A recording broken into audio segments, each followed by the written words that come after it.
Well, my number one, my personal favorite, number one with a bullet. I could watch it all day long. Classic, classic, classic, classic. Triple H and Cactus Jack, the Wow. street fight in 2000, by far my favorite of all time. The storytelling, despite it being a street fight, the build up to this with the firing of mankind, only for him to tear off the shirt and That was reveal the thing. You're right, Triple H. Mankind that's a good is fucking not Foley, good bro. enough to win at the Royal Rumble. But I know someone who is. And he took everything out. His name is Cactus Jack. And this match, fucking phenomenal. It's, as Stone Cold put it, it's the match that Triple H needed. This was it. Triple H up until this point was just a wrestler. That's it. He was just a wrestler, a guy who did wrestling, and he did the wrestling really, really good. But this match was so good. He was the suplex on the pallet with the hole in the leg, and then the tacks, taking a pedigree on the tacks. Oh. The handcuffs to try to reenact the situation that happened last year with The Rock and tease the audience. Is he going to bash his brains in the street fight? Just everything talked about it. The small little detail that I remember my mom picking this up when Triple H does his entrance. Steph comes out with him, right? And you know what?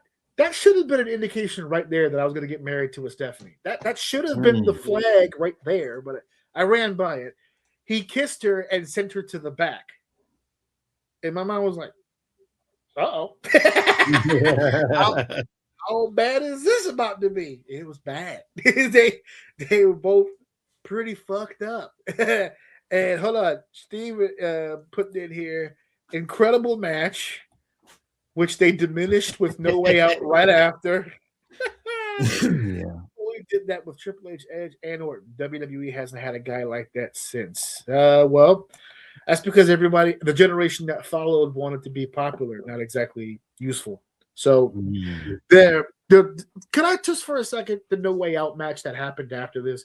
So that was the end of the program, essentially. At the No Way Out show,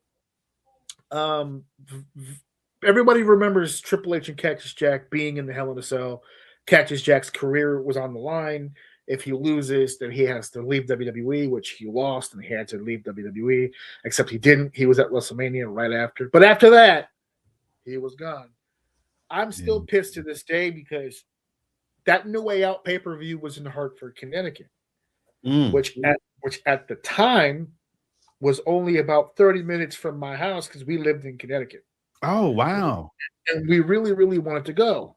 Because another reason my mom really, really, really wanted to push the issue, that No Way Out pay-per-view in 2000 was on my birthday. February 25th, 2000 was my 17th birthday.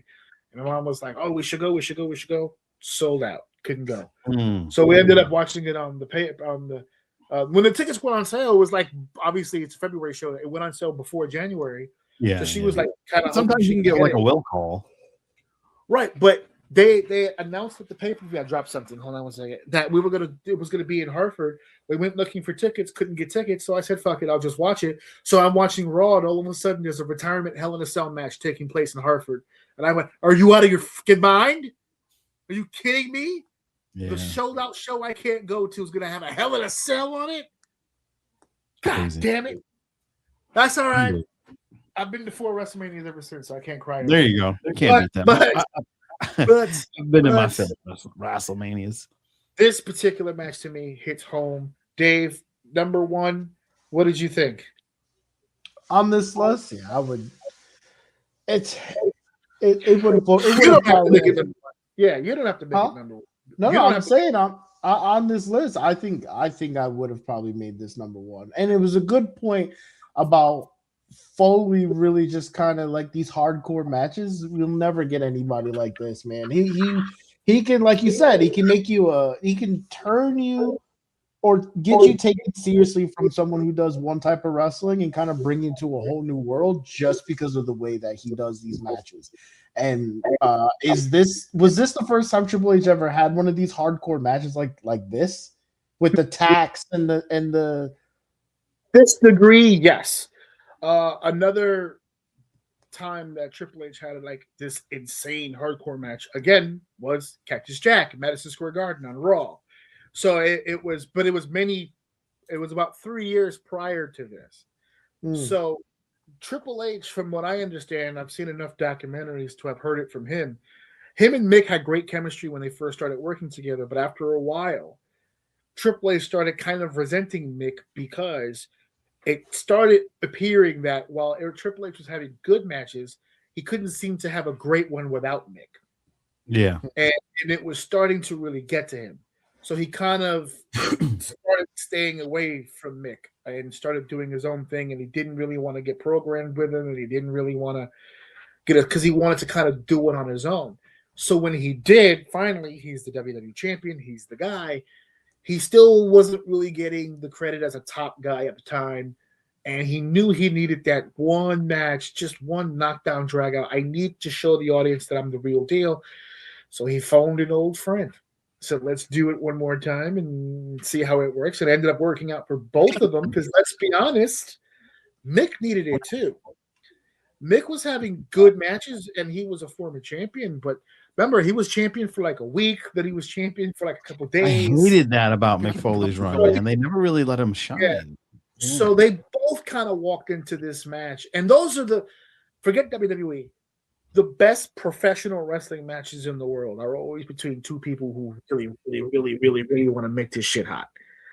Who were really both zoned in on making sure we both look great. And they were both willing to go in there. As Mick said, we were both willing to die that night. Whatever it took to walk away. And yeah, I'll never forget the behind the scenes footage of the aftermath when both of them walked to the WWE, like recorded some footage. I think it's on YouTube of like Triple H in the doctor's office. They're looking at the hole in the leg. He's barely able to breathe. And they're looking at Mick because he's got tacks that just won't come out of his head. They're like trying to, it's a whole thing, but it was such a beautiful fucking story. Oh my God. It was so fucking cool. One of the greatest goddamn main events in Royal Rumble history, for sure. Not even a fucking thought about it.